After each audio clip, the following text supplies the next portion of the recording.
을 읽을 때 저는 항상 정말 왜 이럴까 그런 생각을 했습니다. 어떠십니까? 아브라함이 잘 이해가 되십니까? 이 일이 지금 처음 있는 일이 아니죠. 그러니까 창세기 12장에 보면 아브라함이 사라를 자기 아내라 드러내지 아니하고 누이라 말함으로 어려움을 당한 일이 한 번 또 기록되어 있습니다. 창세기 12장에 보게 되면 아브라함이 기근이 닥치자 애굽으로 가까이 가서 결국 애굽으로 갑니다. 애굽으로 가서 결국 사라를 자기 누이라 칭함으로 인해서 바로가 그 사라를 취하게 되죠. 취하게 됨으로 인해서 그 하나님께서 바로의 집에 재앙을 내리자 이 일이 도대체 왜 이런 재앙이 우리 집에 미치는 거 바로가 생각하다가 결국 사라 때문인 줄 알고 자초지종을 살펴보니 이 아브라함의 아내였음을 알게 되어지죠. 그래서 사라를 내보내주는 그 일이 창세기 12장에 있습니다. 그런데 오늘 기록은 마치 그 사건을 그대로 뽑아내서 다시 한번 이렇게 기록되고 있는 것이죠. 아브라함을 이해할 수 있겠습니까? 어떤 사소한 실수도 아니고 지금 이게 지금 아내를 잃어버릴 법한 일생 일대에 가장 큰 어려움과 또 곤경에 처할 법한 이런 실수를 어찌 아브라함이 다시 범했을까 생각을 하고 이해하려고 애를 써봅니다. 첫 번째 의문은 동일한 잘못을 다시 범했다는 사실로 인해서 다가오는 것이죠. 그가 누구인가? 아브라함인데, 믿음의 조상인데 우리가 다 그의 믿음을 사표로 삼고 아브라함을 본받자, 우리가 아브라함을 닮아가자. 이거 얼마나 그러기를 원하며, 제가 아는 사람은 아이 이름을 아예 아브라함이라고 이름을 줬어요. 그 애 이름 볼 때마다 아브라함아 아브라함아 부릅니다. 그러니까 둘째는 노아입니다. 둘째는 아브라함과 노아를 다 이렇게, 노아를 먼저 안 지고 아브라함을 뒤에 전지 모르겠어요. 노아가 또 앞선 사람인데 어쨌건 그렇게 이름을 부릅니다. 보통 이 아닌데 어찌하여 아브라함이 그랬을까? 동일한 잘못을 범했던 사실도 이게 예사로운 잘못이 아니기 때문에 참 의아하다 이렇게 싶기도 한데, 그러나 사람이 잘못을 어찌 같은 잘못을 한두 번 다시 반복합니까? 우리가 늘 반복하는 일이 있으니까 아브라함도 그러려니 이렇게 생각을 하고 이렇게 또 이해해 보려고 애를 씁니다. 그런데 이제 창세기 12장에서 아브라함이 애굽으로 내려가면서 사라를 자기 누이라 말했을 때의 아브라함과 지금의 아브라함은 너무 큰 차이가 있습니다. 그때 아브라함은 창세기 12장에서 하나님께서 내 본토 아비 집을 떠나라 이렇게 말하면서 가나안 땅 약속의 땅으로 보내실 때의 처음의 아브라함입니다. 아브라함이 아직 가진 것이 변변치 않고 아직은 틀을 이루지 못한 그런 상태의 모습이죠. 그런데 지금의 아브라함은 그 아브라함과는 하늘과 땅 차이가 있습니다. 우선 재산을 따져보게 되면 아브라함의 재산은 지금 굉장히 크죠. 지금 롯과 다툼이 일어날 만큼 해서 롯은 소돔 땅으로 가고 자신은 또 남고 상당한 세력을 갖고 있는 그런 아브라함입니다. 그러니까 아브라함이 창세기 12장의 아브라함과는 비교가 안 되는 많은 가축의 떼가 있고 거느리는 종들도 상당수가 있고 하나의 부족 규모의 족장적인 위치를 잡을 만큼 제법 세력이 큰 상태로 이렇게 발전되어 있습니다. 무엇보다 아브라함은 굉장히 용기 있는 사람으로 우리가 알고 있잖아요. 왜냐하면 롯이 북에서 내려온 신할 왕을 비롯한 연합군에서 침공을 하고 소돔과 싸우다가 롯이 체포됐다는 말을 듣고 아브라함이 어떻게 합니까? 318명의 자기 종을 데리고 용기 있게 진격해서 싸워서 다시 롯을 풀어내서 그때 멜기세덱으로부터 와서 이렇게 제사를 드리는 아주 놀라운 신비한 사건을 드러냈던 아주 특별한 경험이 있잖아요. 그러니까 아브라함은 사실 그 주변 지역에 상당히 용맹이 있는 사람으로 인정을 받을 만한 사람이죠. 더구나 아브라함이 하나님과의 관계가 얼마나 깊습니까? 소돔과 고모라를 멸망시킬 그때쯤에 아브라함이 담대히 롯의 가족을 먼데 두고 하나님께 기도했던 아브라함이죠. 그러니까 지금 아브라함은 창세기 12장에 있었던 아브라함과는 하늘과 땅 차이가 있습니다. 많은 연단을 겪었고 하나님의 사랑을 듬뿍 받았고 양손에 하나님의 은혜의 간증이라면 하나둘이 아닌 것이요. 재력과 힘을 갖고 있는 그런 정도의 아브라함이죠. 이 아브라함이 어떤 연고 때문에 이 그랄 땅까지 갔는지는 모릅니다. 그랄 땅은 애굽 가까이 남쪽 땅입니다. 거기까지 왜 갔는지 모르지만 그런 아브라함이 그쪽으로 가서 자신이 어차피 나그네로 사는 이 가나안 땅의 삶 속에서 끊임없이 어떤 새로운 환경에 들어가게 되면 자기 아내를 아내라 하지 않고 누이라 이 칭하는 그리고 결심을 했다. 이렇게 그 까닭이 뭔가 했더니 내 생명이 위태로울까 봐.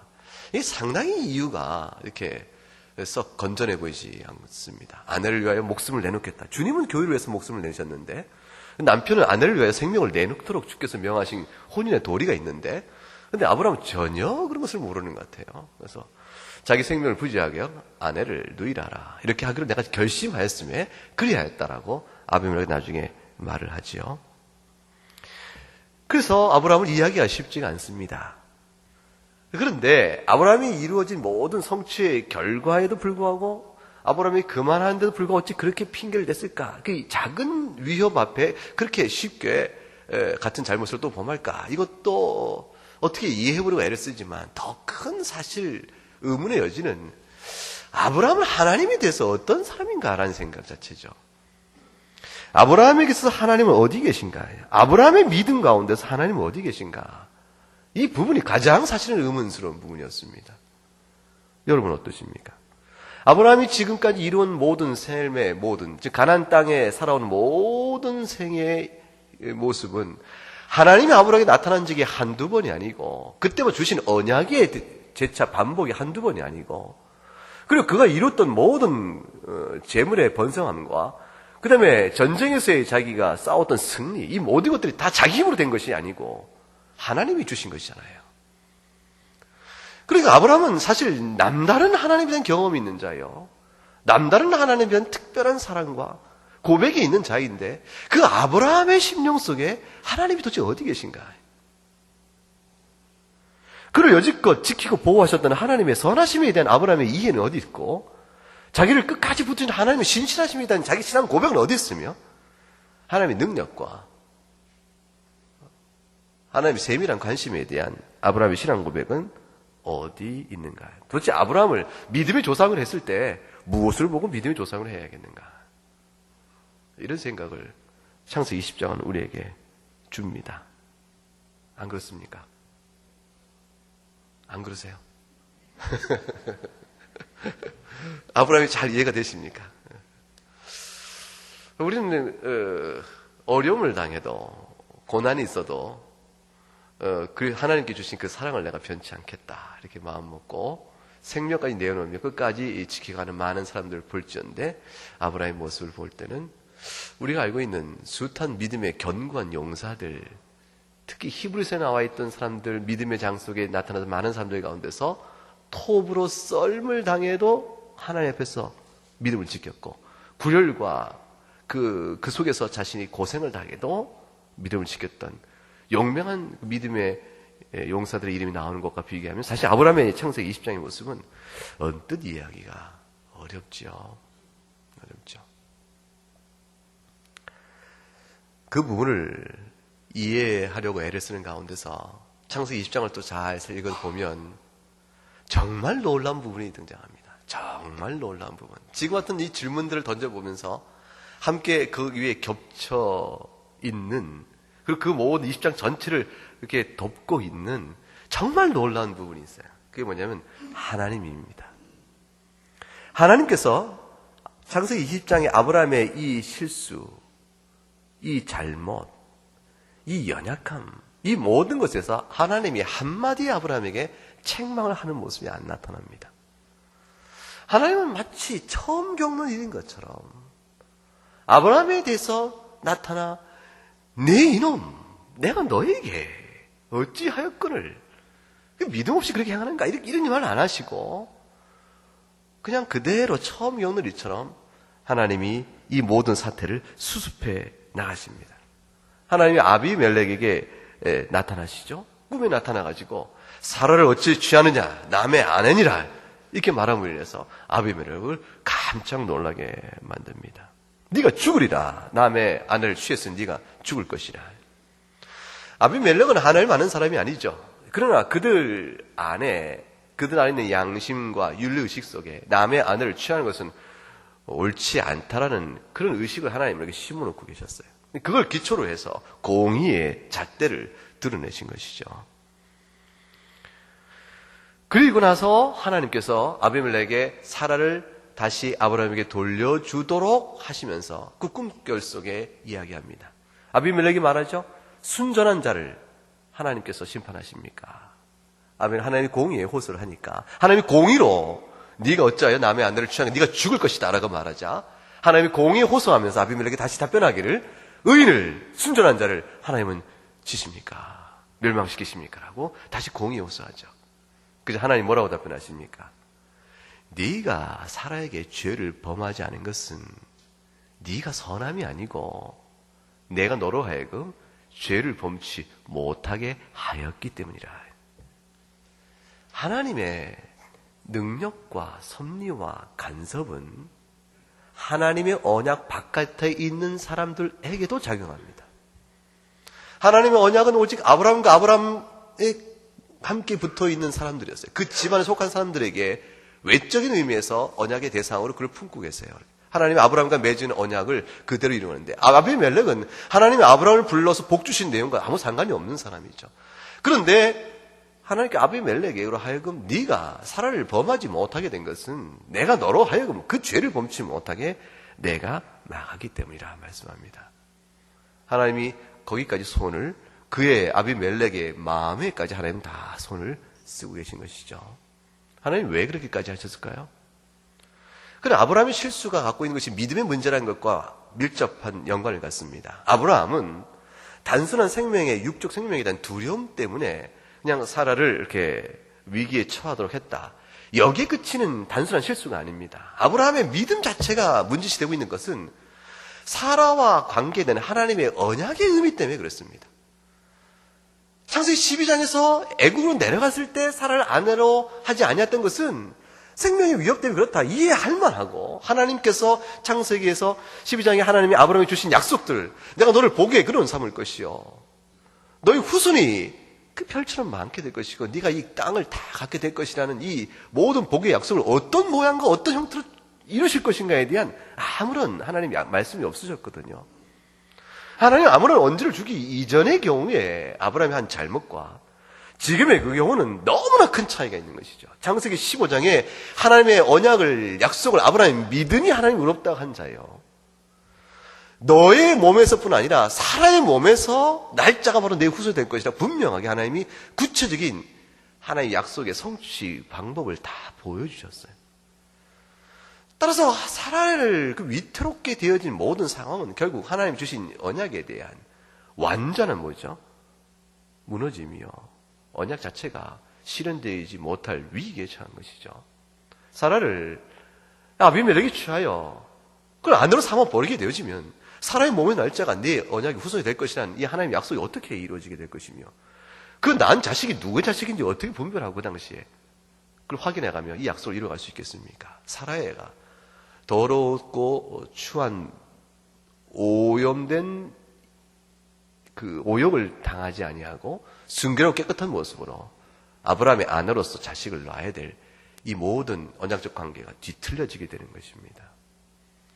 아브라함은 믿음 안에서 하나님께서 사라와 애의 날짜가 내 약속을 이룰 하나님의 언약을 이룰 그 복의 내용이라 하였은즉 이 그랄 땅까지 왜 갔는지 모르겠어요. 왜 갔는지 모르겠지만 그 이유도 불투명합니다. 성경은 거기에 대해서 잘못했다 어떤 책망의 이유로 삼고 있지 않고 그냥 침묵 속에 두고 있는데 그냥 거기서 벌어진 상황을 보게 되면 결국 아브라함이 어떤 이유로 갔든지 하나님의 언약에 따라 확실한 믿음으로 행동하고 있는 것은 아닌 것이 짐작될 수 있습니다. 결국 아브라함의 마음속에 하나님에 대한 약속에 대한 믿음이 자기 행동과 중요한 결정에 영향력을 주고 있는 중심적인 영향력을 발휘하고 있지 못한 것을 금방 알 수가 있죠. 믿음이 흐지부지 되고 있는 것 같은 모습을 좀 보고 있는 것입니다. 근데 하나님은 참 놀라우시죠. 여기서 하나님은 오래 참으심에 그 긍휼과 자비를 베풀어 주십니다. 아브라함을 향하여 하나님은 20장이 다 끝난 뒤에도 아무런 분노에 매를 들지 않으세요.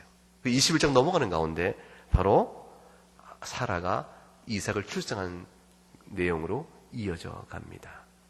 그러고 나서 과연 이삭의 출생이 정말로 하나님의 약속대로 되는 것이요 시작과 끝이 하나님의 은혜로 된 것이라 하는 사실을 적나라하게 20장과 21장을 대조시켜서 하나님 보여줍니다. 아브라함이 롯을 위하여 간구하고 소돔과 고모라를 위해서 기도했지만 그 아브라함의 그 믿음의 뛰어남은 아브라함의 것이 아니고 하나님의 은혜를 주셔서 그렇게 된 것임을 또 보여줍니다. 아브라함이 저 롯을 일찍이 전투 속에서 구해냈을 때 아브라함의 용맹함도 아브라함은 본래 것이 아니고 하나님이 간섭해 주셔서 해주신 것임을 금방 보여주신 것이죠. 아브라함의 모든 것이 결국 하나님의 은혜로 된 것임을 오늘 20장은 단적으로 드러내게 되는 사건입니다. 하나님이 아브라함의 본래 모습대로 판단치 않으시고 허물을 가리우시고 오래 참으시죠. 하나님의 사랑입니다. 하나님 얼마나 좋은 분인지 모르십니다. 여러분 하나님 앞에서 같은 실수를 영적으로 범한 적 없으십니까? 아니 그냥 인간과 관계뿐 아니라 하나님 앞에 결심하고 하나님 다시는 이렇게 안 하겠습니다라고 내가 은혜를 받았음즉 주 앞에서 이것은 내가 하나님 앞에 내어드린 나의 의지와 결심이 하나님 사랑하는 나의 고백입니다. 여러분 하나님 앞에 사랑의 고백으로 내어드린 결심들을 진실하게 지켜오십니까? 우리 그렇게 못하잖아요. 하나님 앞에 결심하고 저는 약속해서 기도를 꽉 했죠. 하나님 이 일이 이렇게 되어지면 저는 이렇게 하겠습니다 하고 저는 하나님 앞에 얼마나 기도한지 몰라요. 그리고 막상 그 일이 제 뜻대로 되지 않았을 때 타협안을 하나님 앞에 내놓은 적이 한두 번이 아닙니다. 하나님 그렇게 되면 이런 방법이 좋겠습니다. 얼굴이 화끈거릴 때가 있고 돌이켜 생각하면 참 부끄럽게 짝이 없는 기도의 모습이었는데 하나님 앞에 수없이 내미는 타협안들 내 안에서 잘못된 헌신과 과격한 헌신, 경선한 헌신을 위해서 나중에 깨달아 하나님 앞에 돌이키는 회개의 모습에서의 돌이킴하고 자신의 욕심과 생각을 이루기 위하여 그것이 되지 않았을 경우에 하나님 앞에 내어드린 헌신을 취소하며 내미는 타협은 좀 다르죠. 어쨌든 우리는 이런 모양은 저런 모양이건 굉장히 연약합니다. 우리는 다 연약해서 하나님 앞에서의 믿음의 자태를 믿음 있는 사람이라면 그 선택을 하지 말았어야 될 것들을 우리가 행하는 경우가 우리가 얼마나 거듭 있는지 모릅니다. 하나님은 아브라함을 참으시듯 우리를 향하여 오래 참으시죠. 그냥 그 허물을 덮어주십니다. 우리의 하나님이십니다. 우리의 아버지시죠. 하나님은 홀로 신실하십니다. 사람에게는 신실성을 기대할 것이 못 됩니다. 의뢰 좀 변하면 사람이지 라고 이해하고 넘어가야 될 부분이지 그것 때문에 너무 상처받고 힘들어하지 그랬을 것이 아닌 것 같아요.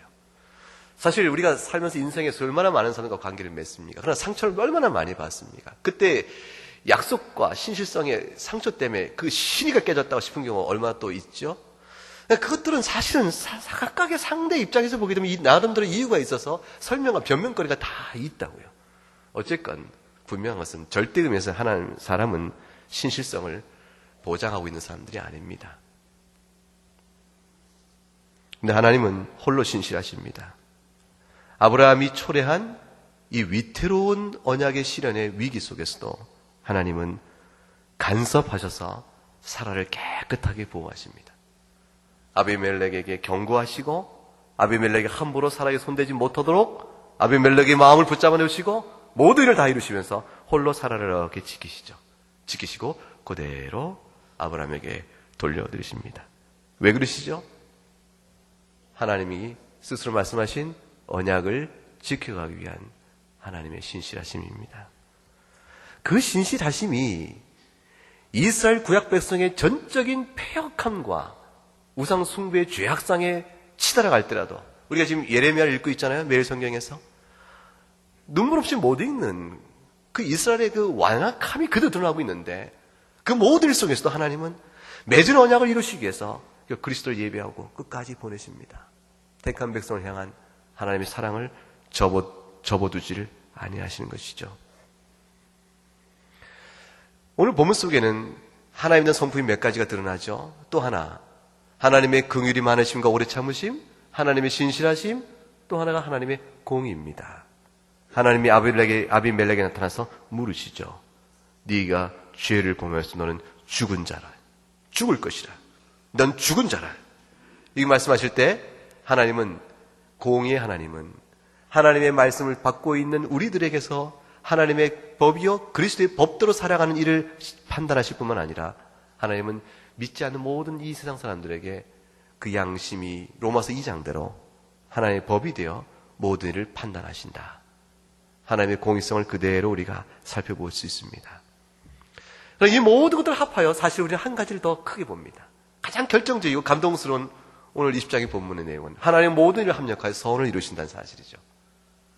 하나님은 심지어는 하나님 택한 백성의 연약함조차도 하나님께서 사용하여 반드시 선으로 갚아나가시고 그 뜻을 이루어 가신다. 그 선의 궁극적인 것은 우리를 향한 구원입니다. 하나님 우리를 구원하기로 작정하신 대로 반드시 구원을 이루어 가십니다. 구원에 떨어져 갈 것 같은 믿음의 위기가 있다 할지라도 하나님은 반드시 그것을 다시 이전보다 더 큰 영적인 열매를 맺도록 활용하시고 사용하셔서 하나님 합력의 선을 이루어 가십니다. 어떻게 하나님께서 선을 이루어 모든 결과를 선을 이루고 하셨습니까? 첫째 신기하게 한 가지도 하나님께서 아브라함을 가리켜서 그는 선지자라 이렇게 얘기합니다. 아브라함이 선지자라. 이게 참 정말 아이러니 중에 아이러니입니다. 지금 생각해 보세요. 아브라함이 롯을 용기 있게 전쟁터에 나가서 롯을 다 구하여 왔고 그렇게 왔을 때 그때쯤 온 사람들이 막 모여서 롯을 향하여 막 박수 칠 때 그때 하나님이 아브라함은 내 선지자라 이렇게 말했으면 얼마나 멋있습니까? 이 배경이 얼마나 잘 어울립니까? 근데 지금 이 아브라함은 어떤 상태예요? 아버지가 얼굴을 못 들 상태인데 하나님이 아비멜렉에게 그는 내 선지자니라. 별로 자랑스럽지 않은 자식을 내 아들이니라 하는 것과 똑같은 일이죠. 하나님은 드러냅니다.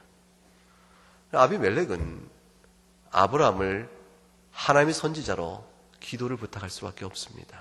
아브라함 때문이 아니고 아브라함을 자기 선자로 삼으셨다고 말씀하시는 하나님 때문이죠. 우리는 세상 사람보다 훌륭하진 않습니다. 우리는 세상 사람보다 그렇게 뛰어난 사람들도 아닙니다. 뛰어나기는 고사하고 사도 바울의 말하면 우리 가운데 문벌이 있는 자가 있느냐, 학식이 있는 자가 있느냐, 오히려 우리에게 열등적 차원을 드러냅니다. 우리가 다 못났다. 다 그런 얘기를 해주십니다. 그런데 우리가 참으로 중요한 사람이 된 것은 우리 개개인의 본질상 갖고 있는 능력이나 힘 때문이 아니고 하나님 때문이죠. 그러니까 우리는 호랑이 가죽 뒤집어 쓴 여우와 같은 거예요.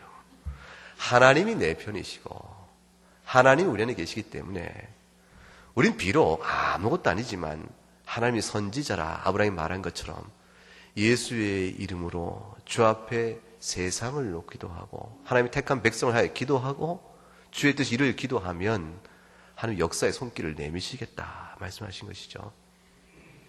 하나님이 그렇게 아브라함에게 선지자라 선포하십니다. 여기 또 아이러니가 있습니다. 연약하고 연약한 아브라함이 낮은 모습 속에서 하나님이 그를 선지자 선포하셨을 뿐만 아니라 그 선지자가 기도할 내용이 뭐냐면 아비멜렉 집안의 태를 닫혀진 것을 열어주는 기도를 하게 합니다. 그래서 아브라함이 기도했더니 과연 태가 열립니까 안 열립니까? 열렸다고 성경에 기록되어 있죠. 근데 아브라함 자신은 자식이 있나요 없나요? 없잖아요. 지금 나이가 어떻게 됐는데.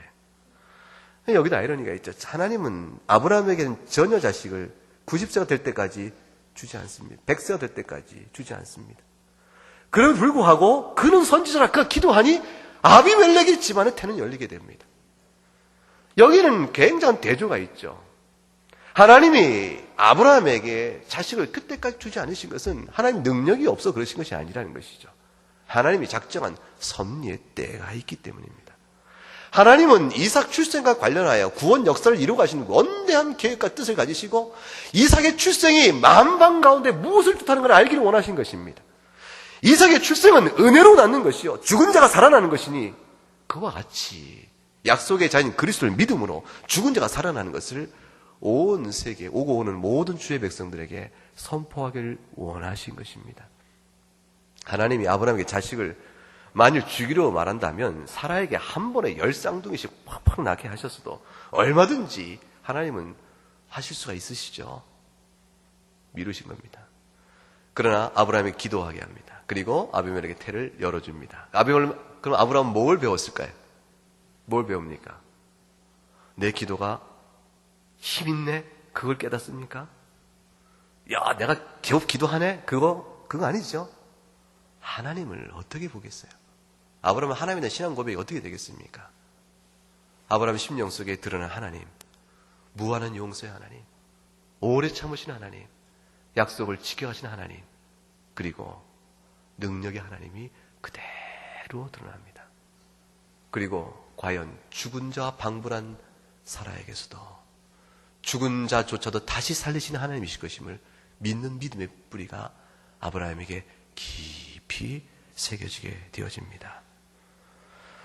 우리가 신앙이 연약하여 하나님 앞에 하나님 앞에서 죄를 보면 일이 얼마나 많이 있습니까? 그때 하나님께서 여러분을 어떻게 들어 세우셨어요? 하나님께 더 가까이 가도록 불러내셨죠. 여러분이 죄를 범치 아니하고 여러분이 하나님 앞에서 의의 일을 행하고 있고 신앙생활을 잘하고 있다 생각했을 때 그때 여러분과 하나님의 관계성보다 여러분이 실수하여 주 앞에서 눈물 흘리고 주 앞에 나왔을 때 그때 새롭게 알아가는 하나님은 그 이전과는 또 다른 하나님으로 여러분 앞에 서 계심을 알 수 있을 거예요. 아브라함은 지금 그 경험을 겪고 있는 겁니다. 아브라함의 신앙은 계속 자라가고 있는 겁니다. 아브라함은 처음부터 온전한 사람이 아니었고 계속 자라가는 것입니다. 창세기 17장에 너는 내 앞에 행하여 완전하라. 하나님께서 아브라함에 나타나 그렇게 말씀하셨죠? 기억나십니까? 오래전에 우리가 설교 같이 봤는데 내 앞에 행하여 완전하라. 그 완전하는 그 말씀 앞에서 아브라함은 하루하루 새로운 일 속에서 계속 하나님을 배워 알아가는 것입니다. 여러분 하나님을 어떻게 지금까지 알아오십니까? 여러분이 알고 있는 하나님의 이해, 여러분 삶 속에 만져주신 하나님의 사랑, 그 모든 것들을 어떻게 아십니까? 여러분 하나님을 어떻게 증거하십니까?